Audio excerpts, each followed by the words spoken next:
Help you folks? Name's Randolph. I'm the manager. We're looking for Rose. Works as a waitress down at the diner. Rose, sure. Nice girl. Who wants to know? I'm Alan Wake. The writer, huh? I heard on the radio you were visiting. Well, I'll show you her trailer. That Rose, she's a nice girl. Always pays her rent on time. As I was saying, Al, I found all sorts of weird stuff from the local newspaper's archives. This place is crazy. Disappearances, mysterious deaths, urban legends come true, and get this, most of this stuff takes place around Cauldron Lake. Well, you ain't wrong, mister. The Indians thought the lake was a doorway to the underworld. I'm the God-fearing type myself. I don't hold with that sort of thing. Yeah, okay. Anyway, there was an island there owned by a guy called Thomas Zane. Now, some of the articles I found about him make him out to be a famous writer, but I ran a bunch of searches, couldn't find a single thing he wrote. Zane was heavily into diving, so much so that the place came to be called Diver's Isle. But the volcano under the lake erupted in 1970, and Zane went down with the island. Yeah, how about that? It was there in the morning, as if it had fallen from the sky. But it would take a tornado to lift something like that. We're damn lucky it didn't crush any of the trailers. Come on, mister. I'll take you to Rose's trailer.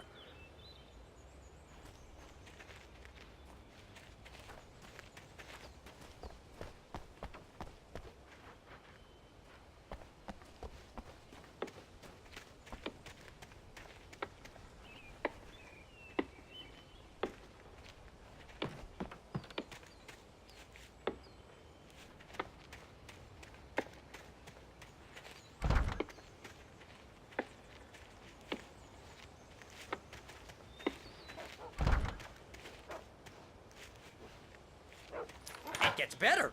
A local girl, Barbara Jagger, drowned in Cauldron Lake just a week earlier. They were lovers. Sure, Jagger's a local spook story. The Scratching Hag. Comes for you in the dark. Childish stuff like that. Anyway, Al, I'm just getting to the best part. All of the articles about this stuff were written by Cynthia Weaver. I asked around, and she's that crazy bag lady you met. What, the lamp lady? She can be a little loopy, but she's not homeless or anything. Yeah, anyway, she knew both Jagger and Zane before they both died, and she had some kind of a breakdown.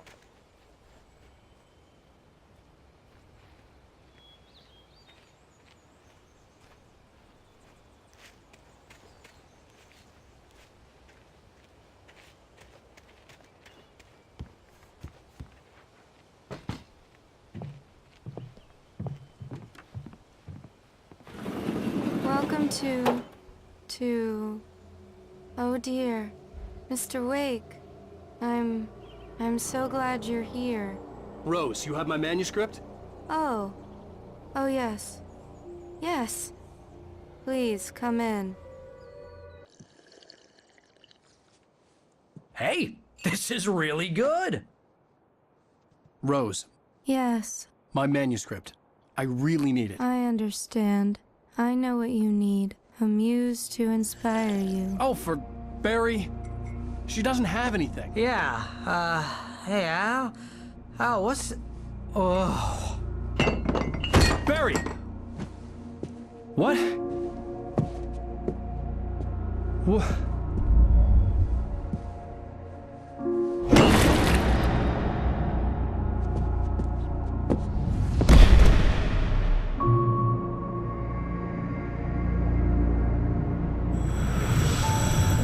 It's coming for you, hiding in my barber's skin. I'm too weak to stop it. You must turn the lights on. I promised I'd come visit you and your lovely wife. You must finish what you started.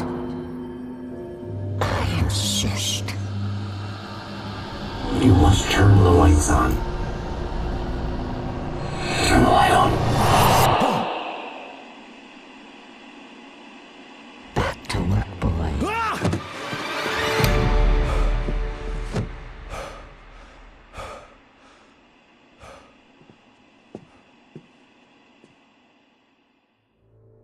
I felt nauseous, hungover. Only anger kept me going. I can't tell reality from dream anymore, but it seems I have an imaginary editor to help me. She's an old woman in a funeral dress. I call her Barbara Jagger. She's very strict. I'm writing faster and faster. My manuscript is being heavily revised. The edits are getting very aggressive, and each day there's less of me and more of her. I hate it, but I know she's right. She promises me I can save Alice this way. She knows more of this than I do. About the complex incantation I'm attempting. About this place. She's worked with another writer under similar circumstances, Thomas Zane. The genre of the story seems to be shifting. It's turning into a horror story. I'm getting close. I can feel it.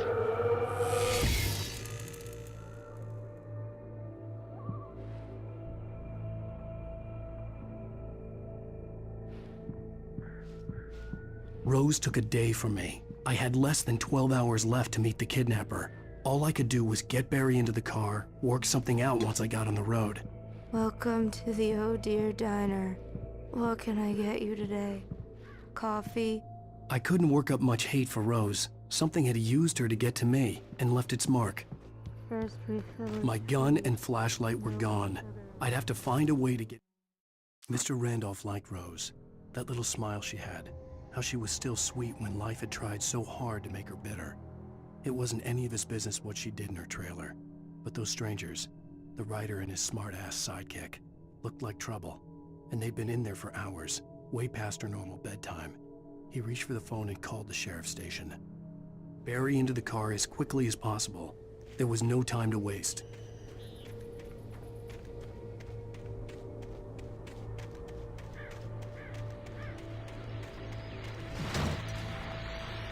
I just stepped outside to catch a breath of fresh air. Let me tell you, the weather's getting heavy.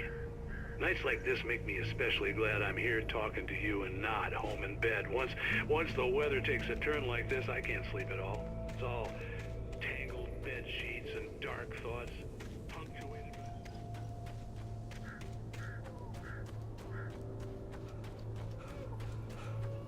Oh, you're gonna get it now. God knows what you've done to that poor girl. This is Agent Nightingale, FBI! Get him up, Hemingway! You're under arrest! You move a muscle, I'll unload right in your goddamn face! Stay right where you are, Slade!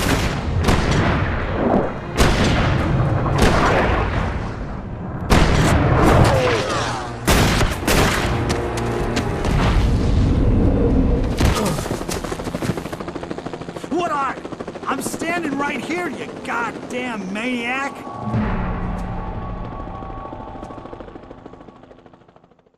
I hated to leave Barry behind, but there was no way I'd miss my appointment with the kidnapper. Give it up, Underway! Come on!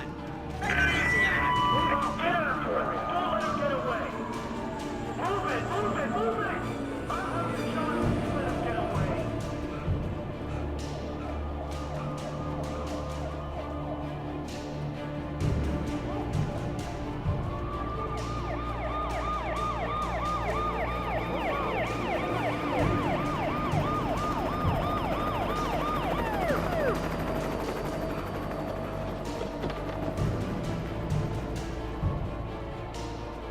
There he is! We have the suspect in sight! Okay, men, keep your eyes peeled. He's gonna try to make it through here. Oh, damn.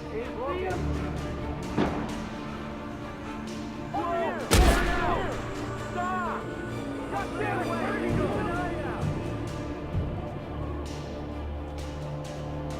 God damn it! Where did he go? That's the way! Keep an eye out!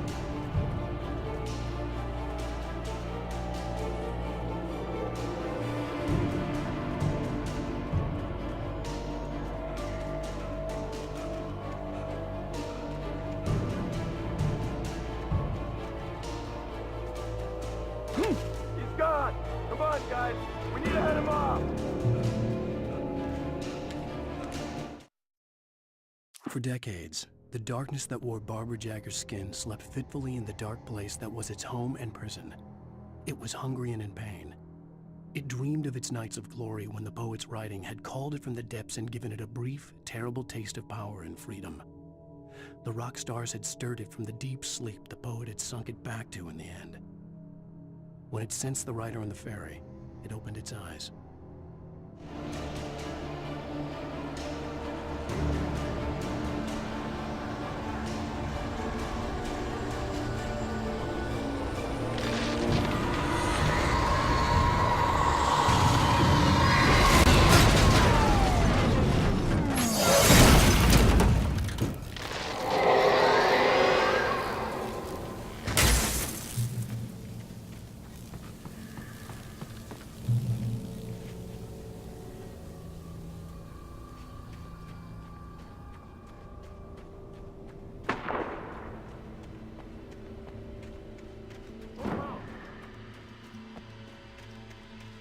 Search the area.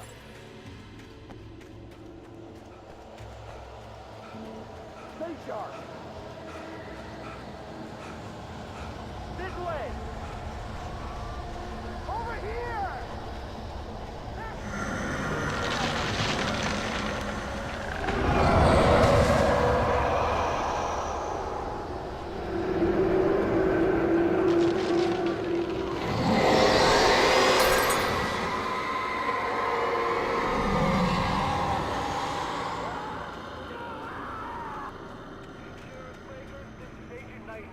I've lost contact with persons you assigned to me. This horror was everywhere I went, circling me. The cops didn't stand a chance. They were after a rider, not a monster.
This is James. Mulligan, Thornton, come in. Over. Thornton here.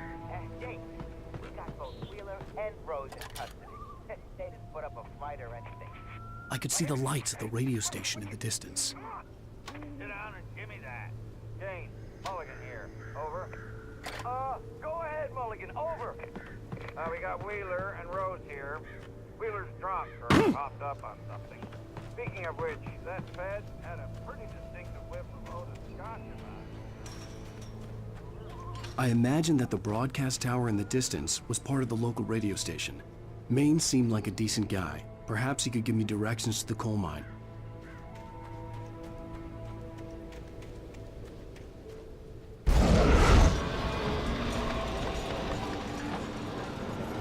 Unnatural shadows clung to the gate. The darkness that was after me was trying to stop me. I wouldn't get through without a light.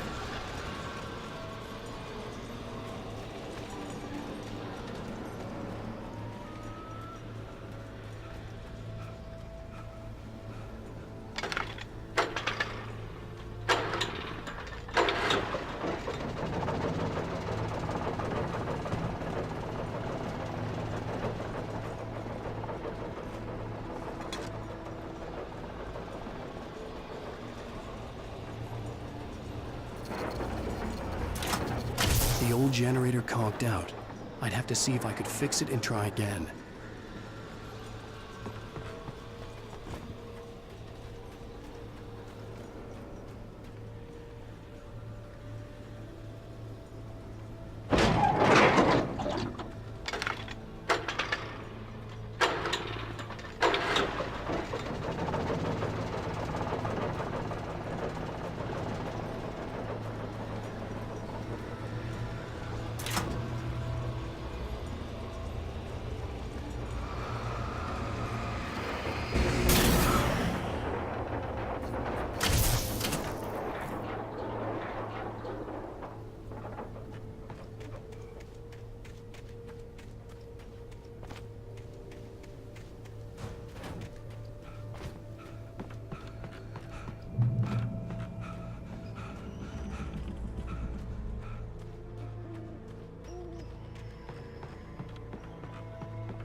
It took me a moment to recognize the flashbang grenades. They were an ideal weapon for my situation. Team 1, come in. Over.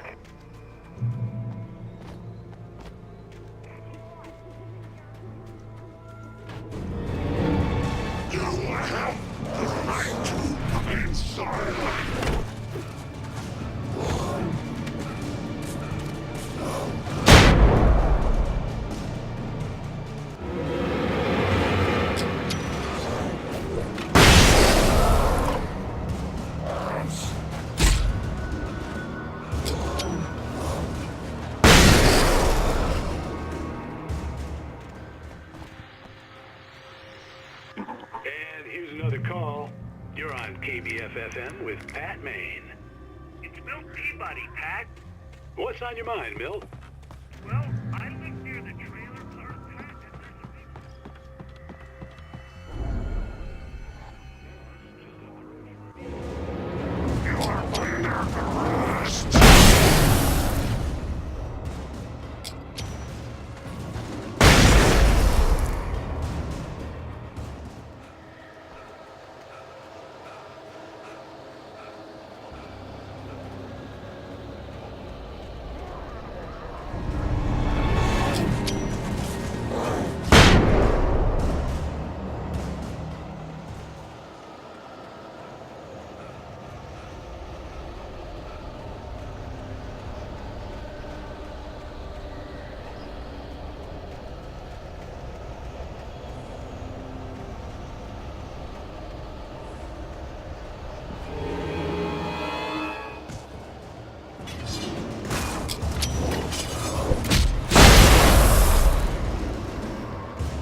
I hope Maine could lend me a car to get to the coal mine. It's Lorna Miles. Oh, hello, Lorna. What do you have for us? Well, I just don't see why the cops bother with the trailer park. What do you mean?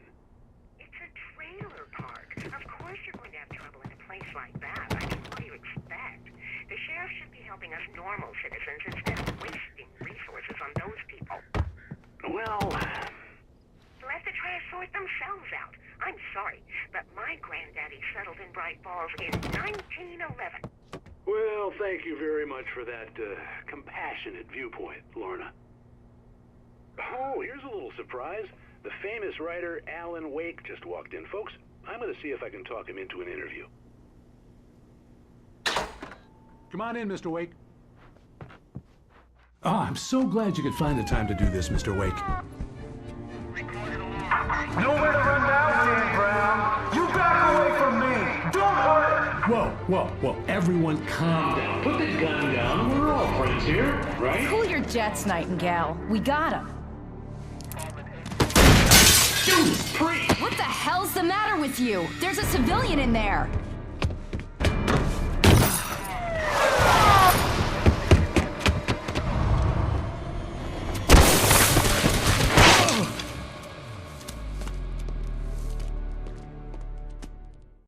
I'll get you yet, even if it kills me, you hear me? You hear me, H.P. Lovecraft? I had fallen off so many cliffs it was ridiculous. That's what you get for naming a book The Sudden Stop. It was probably good I hadn't had the chance to tell Maine where I was. Nightingale stared through the broken studio window into the dark woods. He turned around, started to walk out, but Maine grabbed his arm. "Young man, you almost shot me. You don't shoot off rounds at people like that. What's the matter with you?" Nightingale shook his arm free, marched out. His cheeks burned with rage and humiliation. Going. I'd have to lose the cops and find my own way to the mine.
There was no sensible reason for the power company work lights to be here.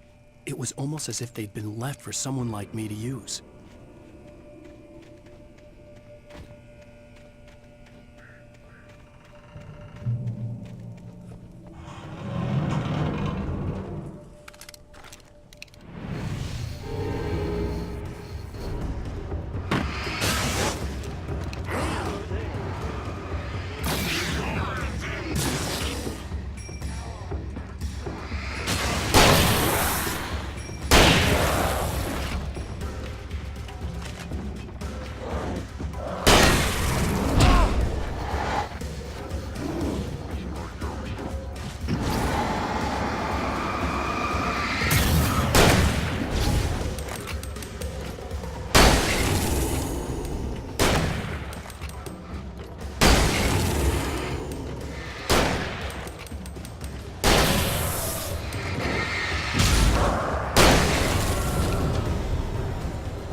Sarah trusted her gut, and her gut said Agent Nightingale was an asshole. He felt wrong, and it wasn't just the smell of stale booze. It was in the way he flashed his badge, pulled rank, the look in his eyes when he wanted answers. Where was Alan Wake? What was this about an accident? Where was his wife? And most importantly, why did she let Wake go? He wouldn't answer her questions. Federal business was all he'd say.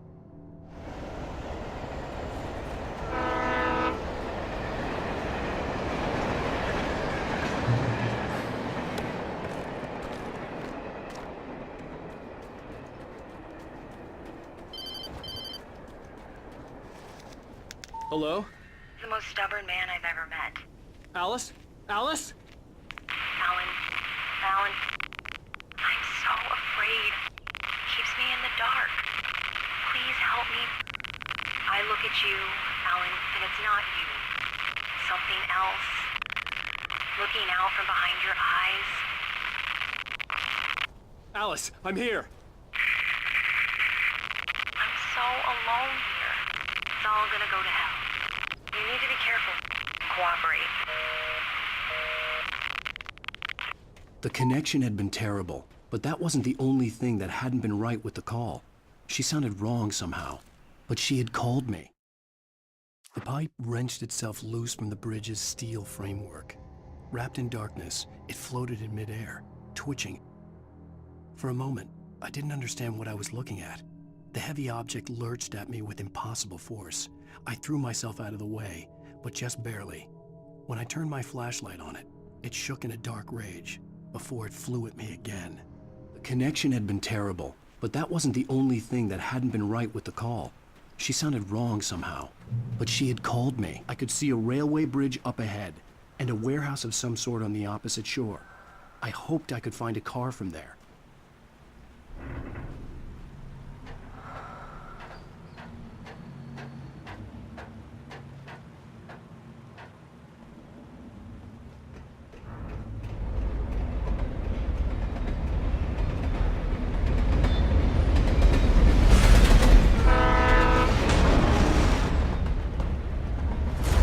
That was pursuing me was growing stronger, and it was taking over everything in its path.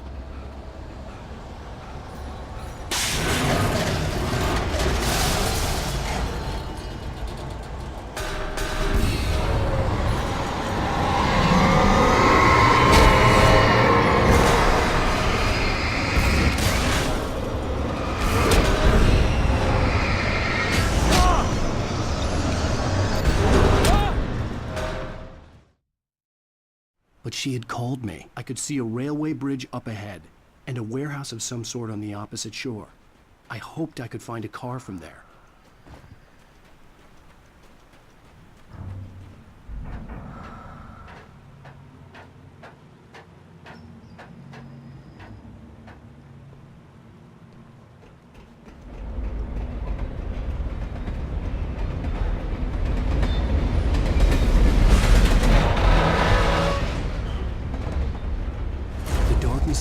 pursuing me was growing stronger, and it was taking over everything in its path.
I slammed the door shut right in his smug face. He pleaded for me to open the door. True to form, the asshole actually thought I would obey. I had no sympathy left, no guilt either, not for him. I took a moment to savor the scream. I bet I had a smile on my face. It was all that I had time for. The dark presence was inside the lodge with me.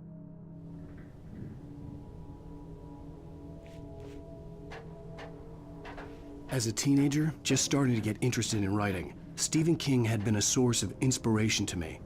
I thought about all the inanimate objects that had come to life in his books. No one is safe in a good horror story. Certainly not the protagonist. That's what makes them fun. This was anything but. The darkness could possess anything, and it was getting closer.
Take the facts of our existence for granted, unaware that they are merely a thin veneer of desperate self-delusion, covering a vast cosmos of madness and horror.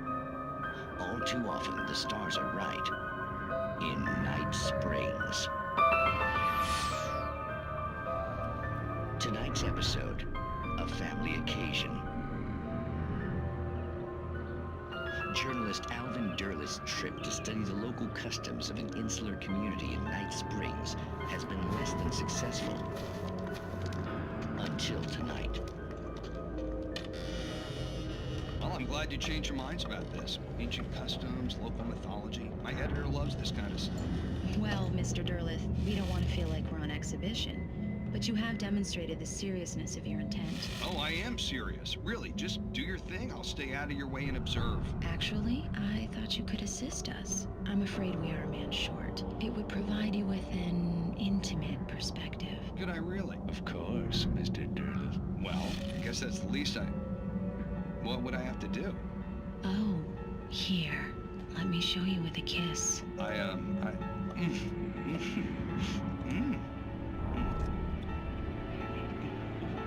did you...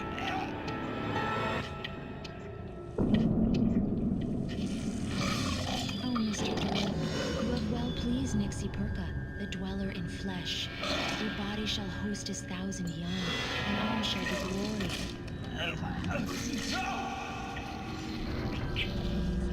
Shh, darling, be calm. Shh. Alvin Durleth learned a harsh lesson. If you go looking for mythology, it may come looking for you. And such quests always bear fruit. In Night Springs.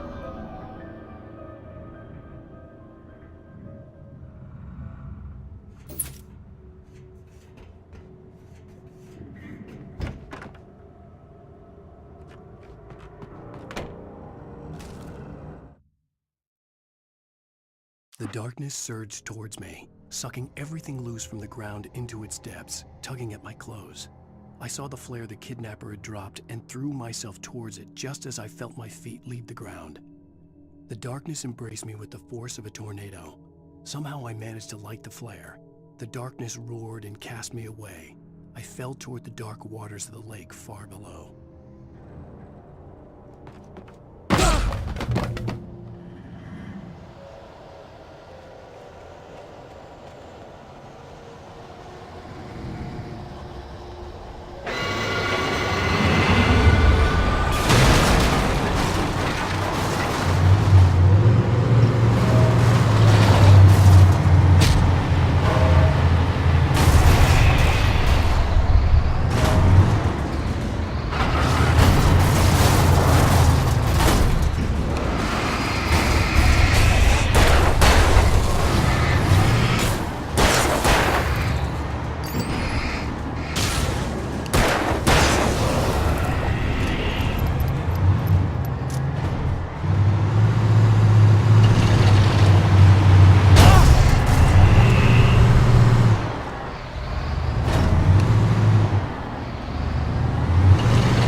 Never been this glad to see the sunrise. I had a couple of hours to get to the coal mine.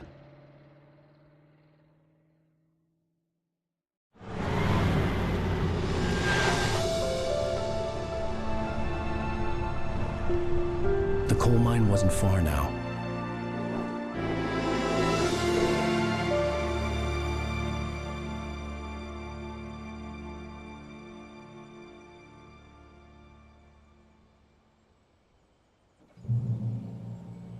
Today, I would meet the kidnapper, and he would give me Alice. I wouldn't give him any other choice. A drowning man will clutch at a straw.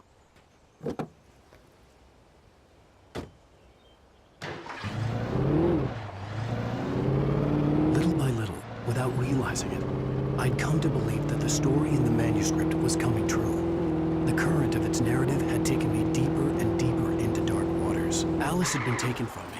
Barry was probably in jail. I was a fugitive from the FBI. The whole world taken over by the Dark Presence was trying to destroy me. It all felt real, but it matched a textbook case of insanity.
I was early.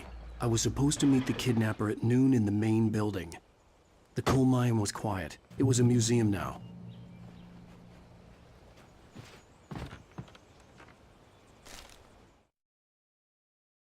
With Nightingale gone and the night wind blowing in through the broken studio window, Maine stared at Sarah. The sheriff looked away. Maine's voice shook with barely controlled anger. That boy's doing more drinking than thinking.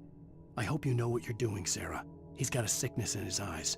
You take my word for it. He wants Wake for a reason, and it's not for anything good.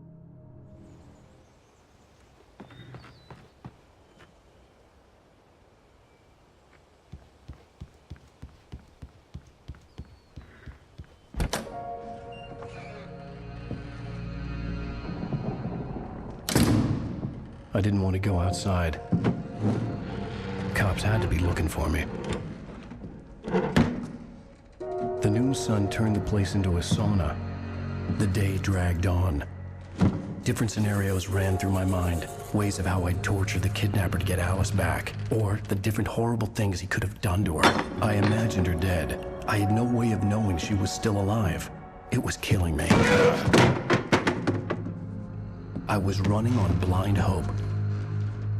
It was all a waste of time. The bastard never showed up.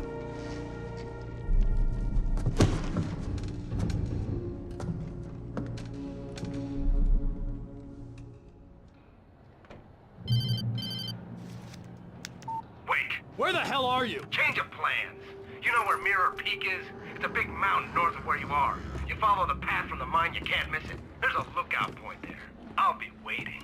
I'm through being jerked around by you. You want to see your wife alive? Because if you do, you better watch what you say to me. Do we understand each other? I want to talk to Alice. Yeah, and I want the manuscript. Don't keep me waiting, Wake. Hello? Hello! Ah! I'm gonna kill him! I had to get to Mirror Peak.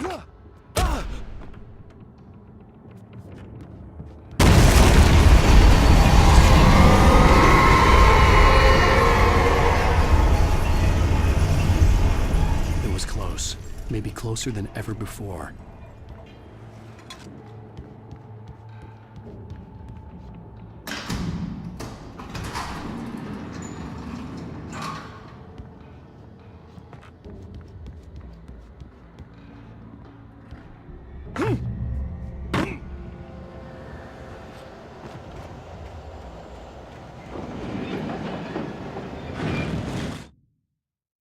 When Thomas Zane fell for Barbara Jagger, it happened fast. She was young, vibrant, and beautiful, full of life. He had never been a very happy man, and without any seeming effort, she had changed all that. Zane felt good for the first time in his life. Everything she did was another piece of a jigsaw puzzle he hadn't even known he'd been missing. And best of all, she made the words flow, strong and sharp. She was his muse.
The only way to reach the hillside ahead was to go through the building. I had to find a way to avoid electrocution.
Some of the Taken retained echoes of their former selves, but these were just the nerve twitches of a dead thing.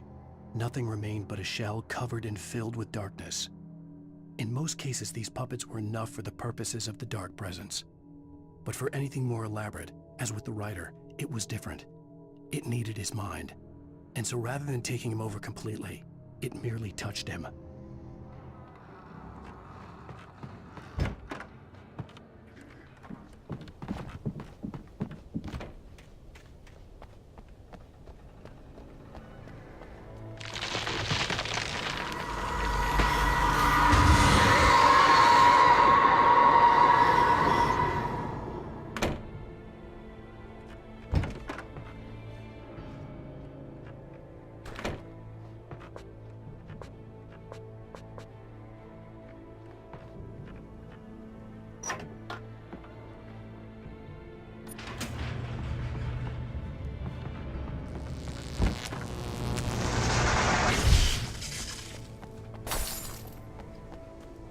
There was no way the flashbang grenades were Standard Power Company equipment.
I stared through the bars of the jail cell. Barry stood behind me, swaying on his feet, looking as ill as I felt. Agent Nightingale stood on the other side of the bars with Sheriff Breaker. Nightingale had a stack of manuscript pages in his hand.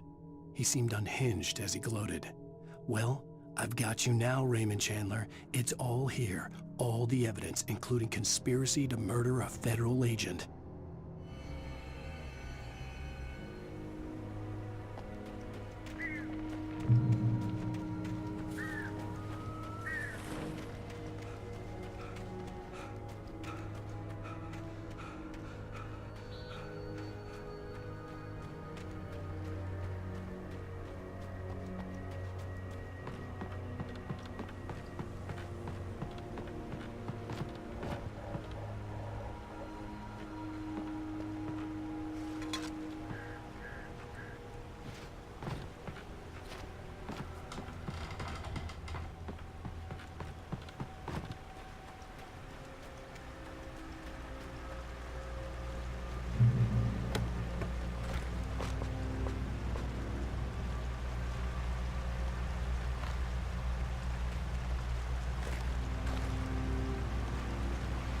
I had no real plan. I was going to give the kidnapper all the manuscript pages I had for Alice. If that wasn't enough, I'd hold him at gunpoint and make him talk.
dark presence was moving ahead of me in the same direction I was going. A cold feeling settled itself in the pit of my stomach. Was it going for Alice?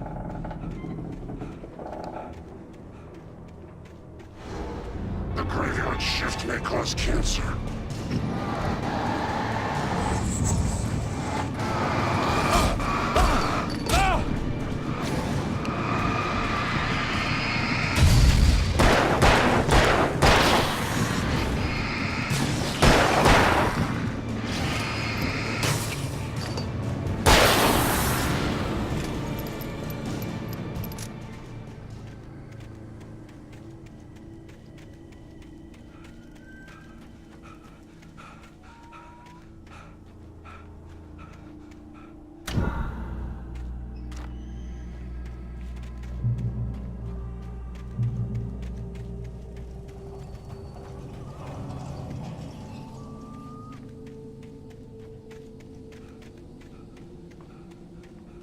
The place was dead, a ghost town. Had been for decades, maybe a century.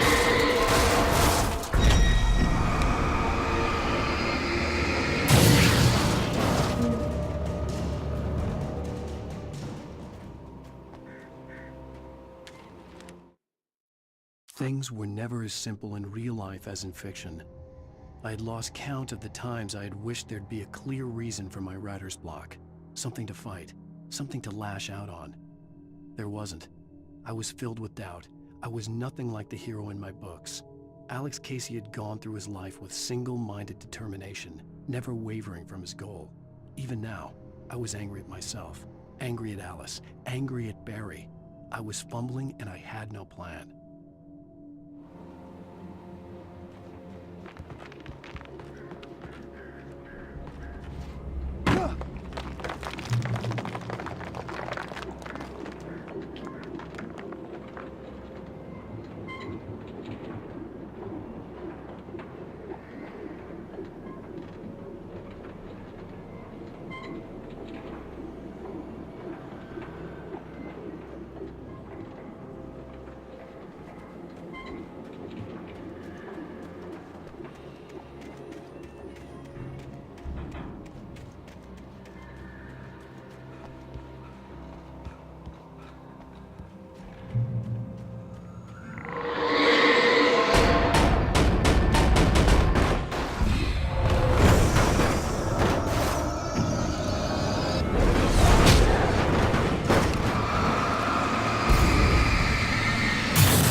Anything outside of writing is a struggle. I feel ill. I managed to make my way downstairs. There's a shoebox filled with books and papers by Thomas Zane. It's very hard to focus, but I managed to read some of it. He's a poet, and a good one. He writes of muses and creators summoning fabulous things from a magic lake, using his powers to shape the world of a realm of gods and dreams and demons, dark things that wait for a chance to slip through, wearing the flesh of men as disguise. Zane writes about himself, his girlfriend being taken over by a dark presence, about growing scared of the lake. Zane believes it's a mirror to the gaping void of darkness above, where some Lovecraftian presence lurks. I crawl back upstairs. I'll borrow these things for my story. They ring true. They fit.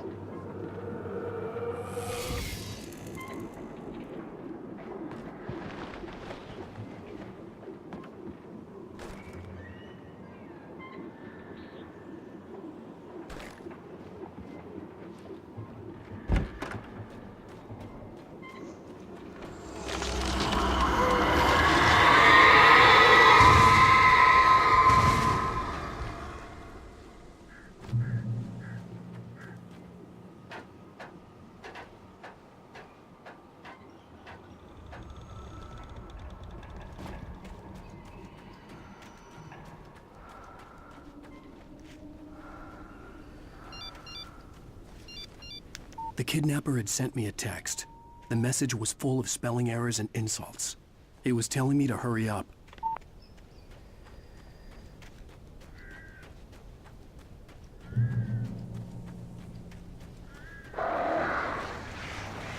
Birds.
I'd have to make my way up this mineshaft in order to go on.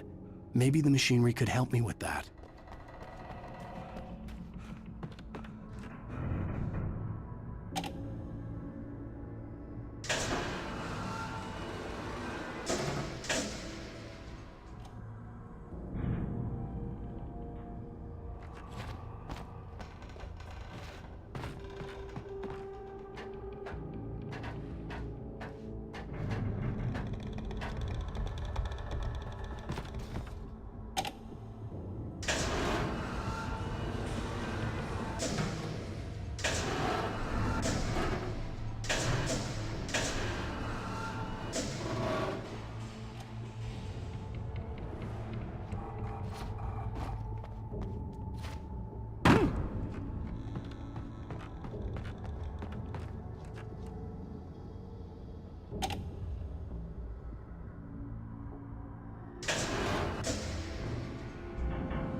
Lightning flashed behind the windows of Cauldron Lake Lodge. Tor Anderson laughed and held the steel hammer above his head. Nurse Sinclair was trying to calm him down without success. Tor grinned madly and shouted, "My hammer's up.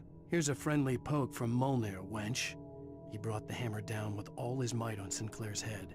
"We're on a comeback tour, baby."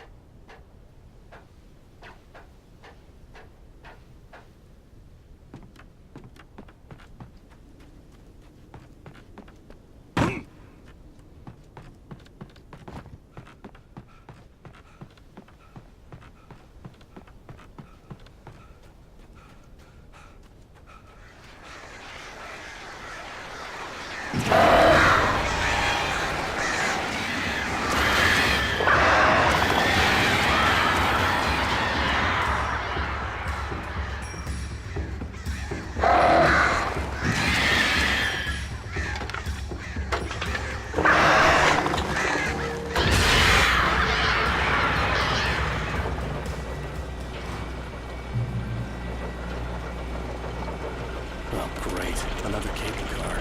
Just great.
Maud had checked all of Stucky's rental cabins.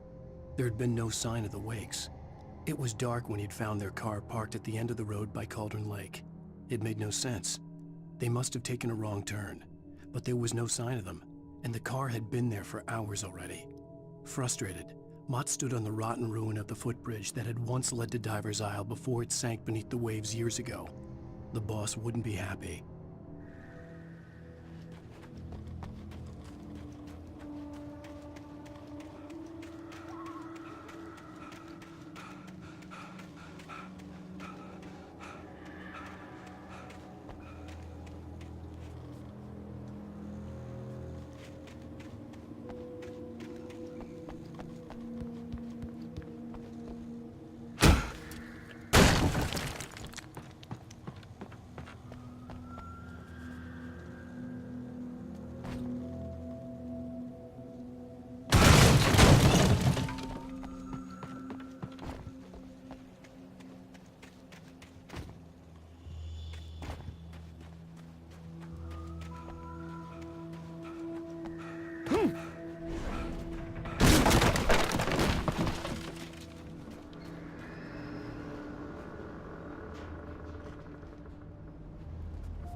I could see Cauldron Lake. I thought I could make out the spot where the island and the cabin had been.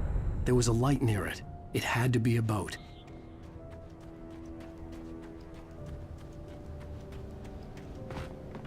I was close now. I tried to hold on to Alice, but her form melted away. I was losing control. Dr. Hartman stood in her place. I wanted to hit him, but my arms were jelly. He smiled. It was a reassuring smile, and I hated him for it. I had to give you a sedative. Don't fight it. You went through another rough period. Right now, it's very important that you stay calm. We don't want you to have another episode. You're a patient at my clinic. Have been for a while now. Get there fast. I dreaded what I would find. Wait! Are you? Wait! Hey, I'm here! I'm coming! No! Get away! Sorry! Please, lady! The boss didn't know who he was messing with! I didn't know! I swear, I didn't know! We don't have a wife! We don't know where she is! She's probably...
what a wretched life. I was born on the day that my poor mama died. I was cut from her belly with a Stanley knife. My daddy did a jig with a drunk midwife. Who's that yonder all in flames, dragging behind him a sack of chains? Who's that yonder all in flames? Well, up jumped the devil and he staked his claim on me.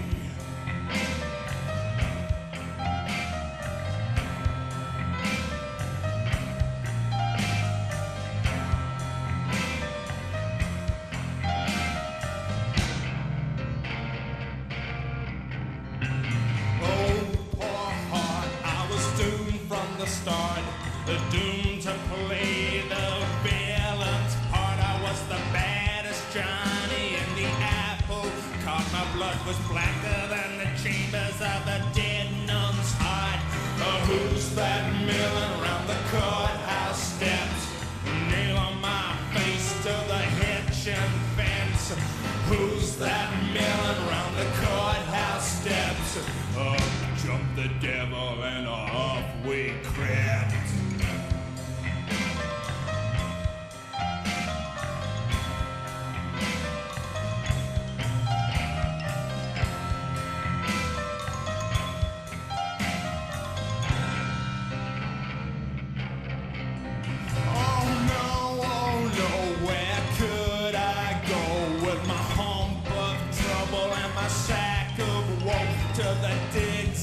Deserts of Mexico, where my neck was safer from the lynching rope.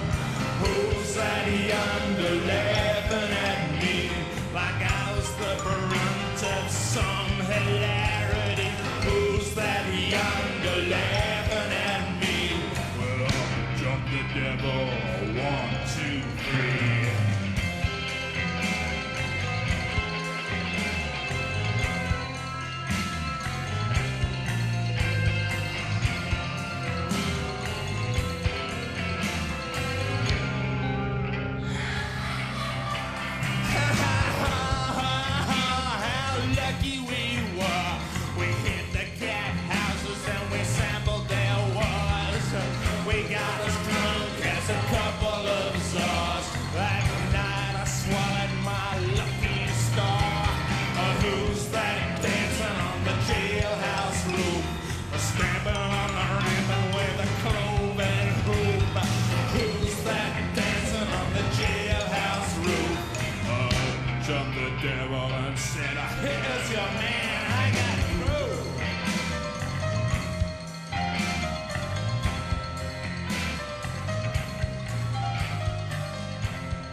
Previously on Alan Wake.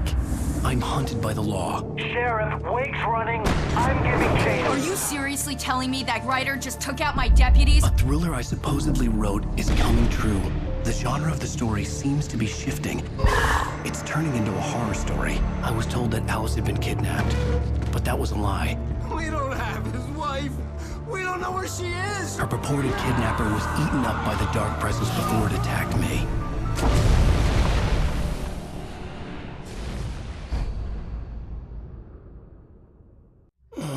Alan, shh, baby. It was just a nightmare. Alice. There you go, Alan. Hartman, I fell. I had to give you a sedative. Don't fight it. You went through another rough period. What?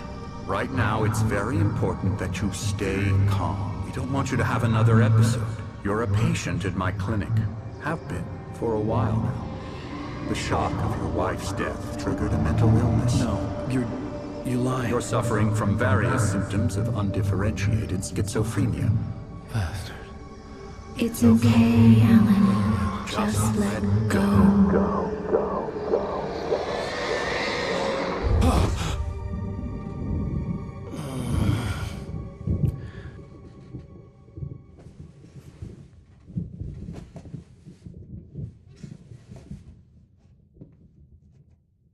I felt groggy. Whatever Hartman had bumped in me was making me numb. I felt like this was happening to someone else. Someone I was watching on television. I couldn't think.